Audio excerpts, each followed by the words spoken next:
Welcome back. A recent survey from creditcards.com shows Atlanta has the third highest credit card debt burden in the country.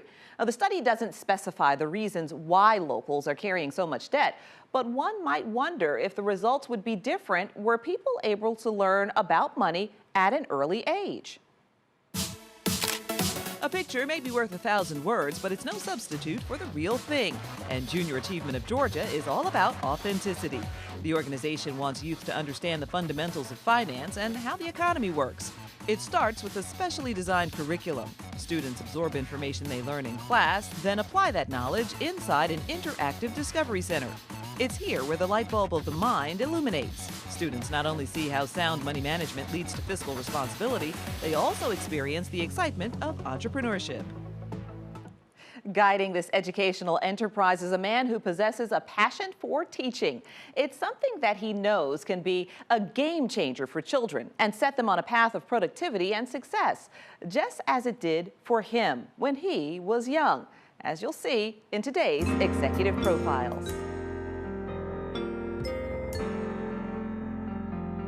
We want to go back to Jack's roots in Connecticut. The oldest of 6 children? Oldest of 6. Yeah, it was a chaotic household that we got used to because that was the norm. You left fairly early in the scheme of things, off to boarding school. I did. Off to an outstanding boarding school. It was actually my choice to go to boarding school, and I'm not, as I look back on it now, not exactly sure what was driving that decision as a 14-year-old, but it's something that I had a great experience. But I think it provided an opportunity for really independent thinking. Petty itself was just an incredible environment. I think it was Annenberg family, I think, that put Petty on the map. Yeah, transformative, $100 million gift. Right. It was the largest gift ever to a secondary school at the time. It was actually right before my senior year that gift was made. I got a chance to meet Mr. Annenberg, just a really incredible individual. So you were their star shortstop? I was a shortstop, yeah. No, I played baseball there and a few other sports. The transformation from high school to Princeton. It was interesting because Princeton was the university that was right down the street from Petty. And for a while I felt like I wanted to go off and do something different and explore another part of the country. And I think it was my dad he was really the one that said, if you've got an opportunity like that, don't pass it up just to get to another place in the country. And it was really good advice, and really loved the time there. Majored in political science? Mm-hmm, yep. What were you going to be before you? Yeah, so I'd kind of taken this bent towards political economy and international economic development, and had a real interest in seeing how politics and economics can come together for the betterment of civilization. You find love at Princeton, your love moves to Atlanta, you follow your love to Atlanta, and you go to Wesleyan. Mm-hmm. Wesleyan at the time had just moved to the new campus in Norcross, and that was a really amazing experience, because it was, at that time, Wesleyan had this very entrepreneurial feel to it as well. It was just really kind of starting the middle school and high school, and as a 22-year-old that was coming into a first job, there was a lot of room and ability for a great environment to teach in and grow in, but also to really innovate and try new things, because there wasn't necessarily already the set structure that was there. So that's pretty much when you're sinking your teeth into helping and educating and mm-hmm. really working with children. Mm-hmm. Yep. Yeah, education was always a big piece of what I had thought about. So we go from Wesleyan to Junior Achievement International. Yeah, and there was actually a there was a 2-year period in there where I went to Smith Barney. It was the combination of being at Wesleyan teaching, being in education, and then being at Smith Barney for a couple of years in business, that I had enjoyed having a foot in both of those worlds. And so when I started talking to people about wanting to get involved in education and business and international economic development stuff, it's when the opportunity with Junior Achievement really kind of came forward. Internationally, they had just moved their international headquarters to Atlanta at that time. And I was willing to work really, really cheap, and was able to sign on and got really hooked on the mission at the time. Then you make the move over to JA of Georgia. Mm-hmm. Yep. Worked for the never-to-be-forgotten Donna Buchanan. That's right.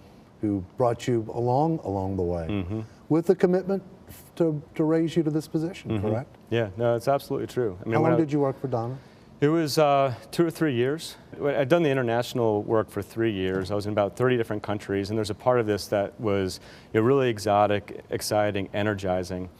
But I also knew that at the end of the day, the people that were making a real difference in these countries were not me. It was the people that were on the ground, local leadership, local boards. If you look around city of Atlanta, state of Georgia, if our mission is to ensure that every individual has the opportunities and the skills to succeed, there's just as much need here as there may be anywhere else. And so that ability to come in and work really much more hands-on in terms of driving strategy and vision, and work with someone like Donna, and then see how that can grow over time. That was extremely appealing. So let's talk about the growth of JA from the time you take over to today. As I look back over the last 7 years, I think so much of what's happened with JA is I think it's gone beyond any of the expectations that I had, or I think maybe any of us had. The mission of JA is so relevant today, but how we go about doing that needed to really evolve and transform to be more relevant, to be more engaging for today's students.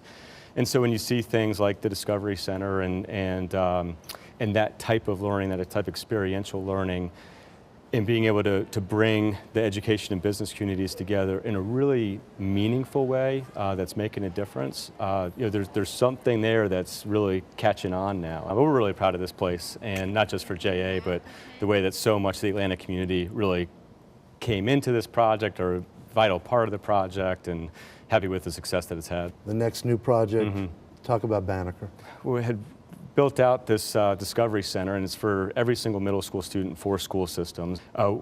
We all realized pretty fast that this was going to set a new foundation of learning for every middle school student, and so it really throws into question then what are we doing at the high school level to continue to create that pipeline for students. We started working with Fulton County Schools as a first location of taking this idea of what we're calling the Junior Achievement Magnet Business Academy, or the JAMBA, and creating a full immersion school within a school at Banneker High School. For me, I think it's not just a model that will work for those students that we're serving at Banneker. I think it's going to be a model that can work and replicate and scale across our state, and hopefully to other states as well. It's the type of work that I think all of us want to be involved in, where you know that you're constantly pushing the envelope on things, learning from every single new opportunity, constantly taking in new feedback and innovating from that, and having an unbelievable team, an unbelievable board, unbelievable partners that are involved in that process makes every day very fulfilling.